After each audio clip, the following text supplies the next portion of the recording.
2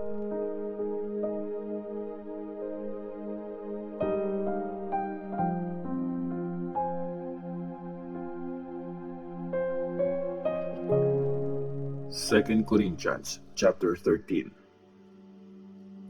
Mga huling warning at mga greetings. Pangatlong pagbisita ko na sa inyo. Sabi sa scripture, kung merong sumbong, dapat patunayan yun ng dalawa o mas marami pang witness. Habang wala pa ako dyan ngayon, mawarningan ko yung mga nagkasala dati at yung iba pa. Sinabi ko na to nung second time na pagbisita ko. At uulitin ko ngayon, pagbalik ko dyan, walang makakatakas sa parusa.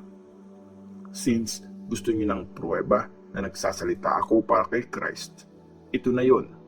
Hindi siya mahina pag kinokorek niya kayo. Ang totoo, pinapakita niya ang kapangyarihan niya sa inyo. Kasi kahit na mahina siya nung pinako siya sa krus, nabubuhay siya ngayon dahil sa kapangyarihan ng Diyos.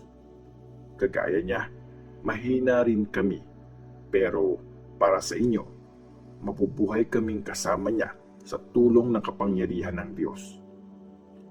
I-test nyo ang mga sarili nyo at kayo na ang mag-judge kung pinapamuhay nyo nga ang faith nyo. Di nyo ba alam na nasa inyo si Jesus Christ? Pwera na lang kung bagsak talaga kayo sa test.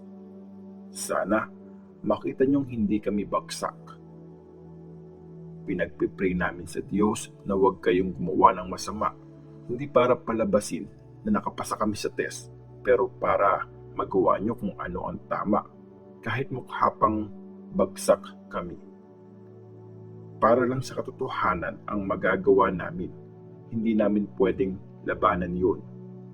Masaya kami kahit mahina kami, basta malakas naman kayo. Kaya pinagpipray namin maging perfect kayo. Sinusulat ko ito ngayon habang malayo ako sa inyo para pagpunta ko dyan, hindi ko na kailangan maging malupit sa paggamit ng authority na binigay sa akin ng Panginoon.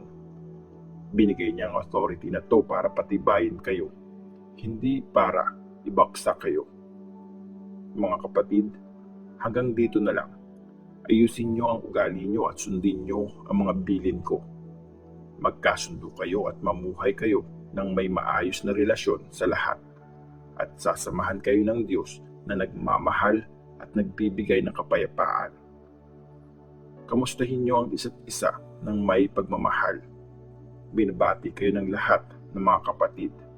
Sana maranasan niyong lahat ang sobrang kabaitan ng Panginoon nating si Jesus Christ, ang pagmamahal ng Diyos at ang pagsama ng Holy Spirit.